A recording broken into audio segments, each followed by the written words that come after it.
This is the Brown Way to Money podcast, where women of color in business find their financial independence path.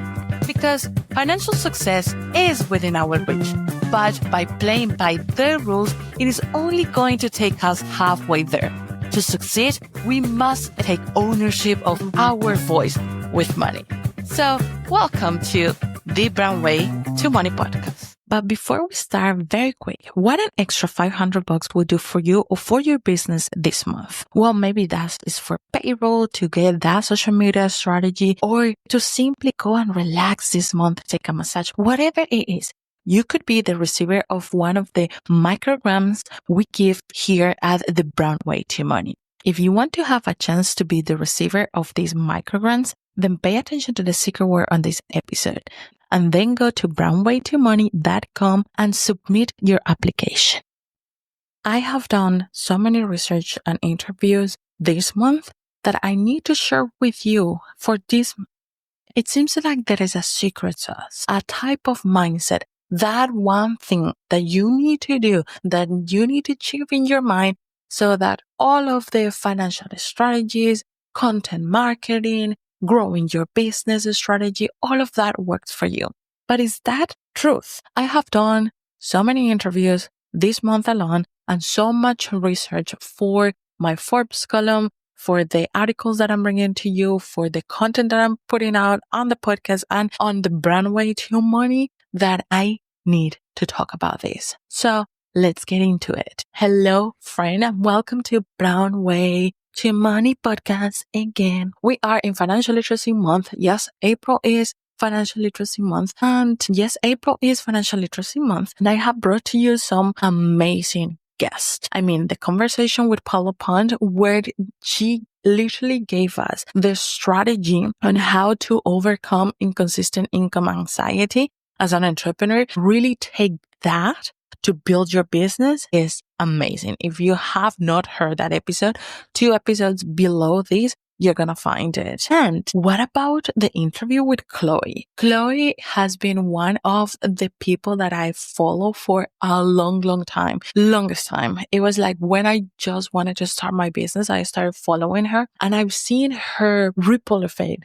how her platform has grown. At the same time, I have seen this change that she has made. And on our conversation, there was a live conversation in FinCon. We talked about the secret sauce for her to build at 1.2 million in revenue business. If you want to know this, just go 1 episode below this one and listen to that one. And again, remember to share these episodes with your friends, with your business bestie, with social media, because not only that will help me and us as a platform to get to more people, but also the beautiful thing about podcasting is that when you start talking about it is when you really internalize what you have heard and your brain starts working on, okay, that's how they did it, how I can make it happen. And you start making the connections. So it's a win-win for everybody involved. Now, this episode today, I wanted to dedicate this episode to tell you about what I have found in the research that I have done and all of the articles that I have published this far, because I'm interviewing for Forbes, specifically for the Forbes column, some very interesting people that have gone from side hustles to 6 figures, people that, I cannot spoiler alert all of the articles coming, but people that have been in business for a long time. And when I say people, they're mostly women of color that have been for a long time on the game. And they're not talking about this because they have gone over the mindset shift. They are there and they needed somebody to ask them the questions so that they can remember how it felt like, what they did, and all of those things that once you pass that point, you don't remember. We have all been on that place.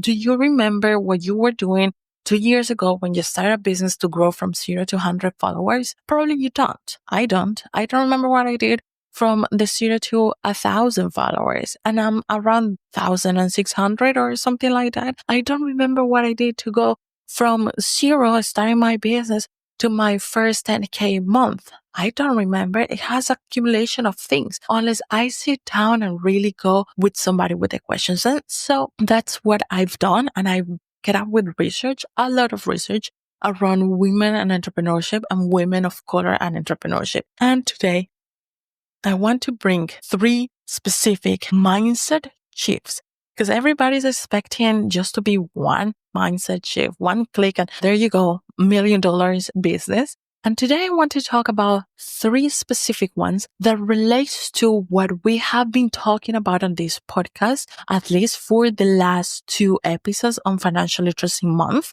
And it relates to our approach to financial independence. Remember that the brown way to money approach to financial independence wants to honor your identity, who you are as a woman of color, what you stand for, what you believe on, and build that and create that story as a basis and foundation of your story with money and your prosperity and your financial independence path. So the first mindset shift that I have seen that is among all of these stories, different founders' stories, and correlates to us is the I don't know everything mindset. And I have to quote my friend Catherine Sinkina from Manifestation Bay because this is something that she says a lot. And I first heard from her, but a lot, not to say most of the people that have built businesses that have, and if you go and read those stories, you will understand what I'm saying. All of the people that have exits, that have built unicorns, that they have adopted the mindset of with every opportunity, with every piece of knowledge, with every conference, with every conversation that I'm having, with everything that I'm doing, I am going to go with mind opened, thinking, I don't know anything. Even though that I am this and I have built that, I am going to go with that. What else can I learn mindset? Personally, this has helped me a lot.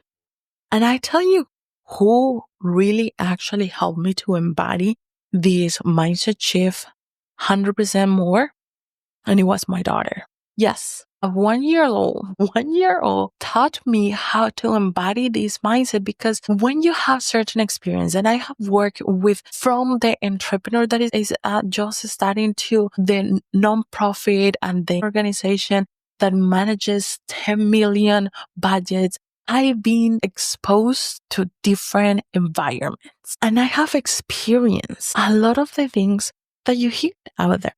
So it's easier for me to turn off and say, well, I already heard that. I already know that. Like what else is new? But the new is the way that you are open to hear the conversation. That's what I have gathered. And that's what I have seen as a communality for all of these. So I told you that the person that helped me to embody the most this mindset shift was my daughter. And it was in a specific moment when she was playing with a toy, one of those toys that you have to put the wood, it's like round toys, the blocks. So the building blocks, that's how they call. And it was the first time that I introduced that kind of toys to her, right? And I had to do something else. So I left the building toys and the building blocks near her and I went to do whatever I needed to do. And I said, okay, I will teach you as soon as I get back. When I came back, like 2 or 3 minutes later, my daughter was already playing with those building blocks.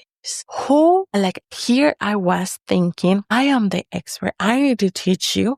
I am the mom. I need to teach you how to play with these building blocks. But when in reality, by giving that a space that wasn't intentionally given, she started to discover by herself and she taught me what else could I do with those building blockages? Because she wasn't playing as I thought the building blockages were supposed to be, like how you're supposed to play with those blocks. What she was doing was exploring and showing me how to play with those blocks in a different way. And that was the moment that I understood that with every situation that we approach, especially in entrepreneurship, even though that we may have been in a similar situation, even though that we may have seen a similar situation, there is always a new way to see it. And that will be far more valuable to know than anything else. So when you go back to hear the podcast episodes that we have done last two, certainly for financial independence, for financial literacy month, and the other that relates to financial independence,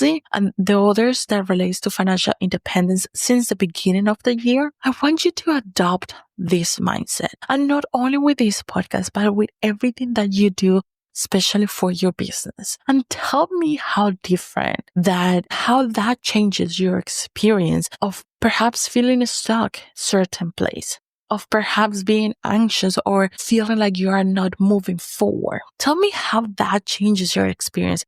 You know that my DMs are open. Go to Money Mindset Expert on Instagram and tell me your experience, or find me on LinkedIn, Alejandra Rojas, and tell me your experience. Because this has literally changed the way that I approach everything in my business. And there is a reason why last year was one of the most successful years, even though that I was pregnant, and most of the time, not last year I wasn't pregnant, even though that last year I had a newborn, and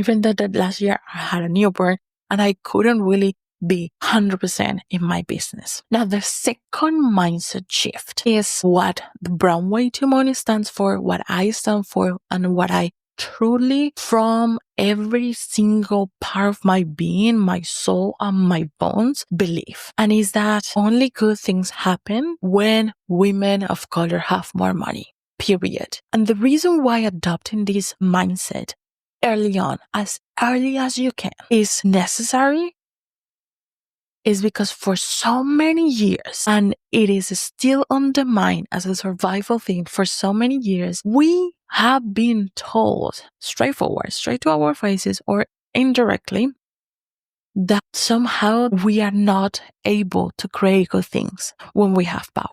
Or it has been discouraged to believe that we have the power to build good things. But it has been proven, and that data backs this up. When women in general have more money, their community grows, because women are thinking on, how do I invest this that I have into my community, my surroundings, my family? So when women have more money, their community grows, hospitals get funded, education gets funded, community service gets funded, environment gets funded. Now, let's zoom in a little bit. What happens when women of color have more money? And I want you to think about that one person, the one woman of color that comes to your mind that is doing these things. And I want to put a reference that most of people will know. Rihanna. You know where Rihanna is coming from. What is she doing now? Coming back to her roots, right? How is she helping people in Barbados? How is she helping her community? How is she helping and funding through her foundation? How is she helping and funding through her business that is giving profit? But what is the composition of that business? Who is she targeting? Only good things can happen when women of color have more money, because we know what is the struggle from the inside, because we understand the context, and simply because that is how it is. The faster that we get on board with this belief, that again is the core belief of the Brown Way to Money, the easier it gets for us to claim the room. The easier it is for us to picture in that position of being and having that money. For way too long, we have been told that women don't know how to manage money, or no, it's time to upgrade the narrative. And the upgrade starts by believing something different, and by having those reference points like the one that I just showed you. So today, find that reference point. Who is the woman of color that is doing more because she has more? Who is that? It may be you, it may be your mom, it may be your auntie, it may be your sister, it may be your best friend, it may be you, it may be me, it may be Ariana, it may be Beyonce, it may be former First Lady Michelle Obama, it may be Meghan Markle. whoever you want, choose. But choose one and start thinking and proving to your mind that this is a core belief that we all share. Now, this brings me to the third and last money mindset that I'm going to drop today that has been a commonality for all of these 6 figures, 7 figures, business owners running, women of color running these businesses. The third one is insert yourself in the conversation. Insert yourself in the conversation. You are part of the conversation. You are the conversation. You are the start of the conversation. You are the moderator. You are the speaker. You are the keynote. You are. That is you. And you are the message. We play, and I say we because I am guilty of this as well. We play way too humble sometimes, and we are here doing so many great things. Who do you think? Who do you know around you that is waking up at 8 a.m. thinking how I'm going to grow my business this time? Who do you know that is grinding the hours that you are putting into your business, thinking, how am I going to impact the way that I want to impact? Who do you know that is spending hours per day while doing dishes, while cleaning the house, while getting kids ready, listening to podcasts so that she can get over things that we have to get over and get to the next level? Not many people, sis. Not many people. Not many people has the courage to send that email. Not many people has the courage to send that pitch. Not many people has the courage to say, I am going to carry on with this business. But you do. So why are you excluding yourself from the conversation? What conversation you might be asking about?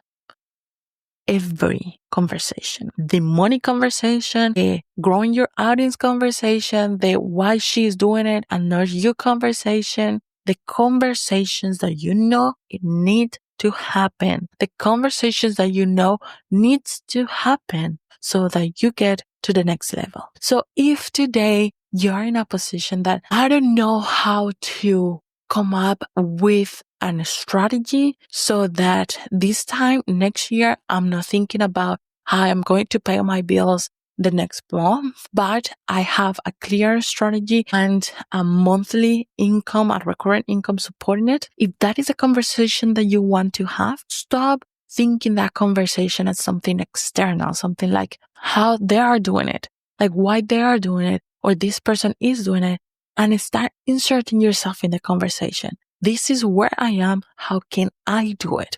Who do I need to talk? What needs to happen? What can I make happen so that the outcome happens? That is inserting yourself in the conversation. And this is something that I heard over and over in the interviews for the articles that I'm going to be releasing or have released at this point. I don't know. As of today that I'm recording this podcast, I haven't released them yet. So when we talk about building a business, 1.2 million, 3.2 million, 5.5 million, recognized by governments, recognized thought leaders as a women of color. When we're talking about that, we are talking to women of color that have understood that they are the conversation, that they are the driver of the message. Hence, why they have inserted themselves in the conversation, in the picture, in the vision, and have carried through. I am going to leave it like that. I'm going to link to some of the articles on this episode. I want to hear from you. Let me know where you are in your journey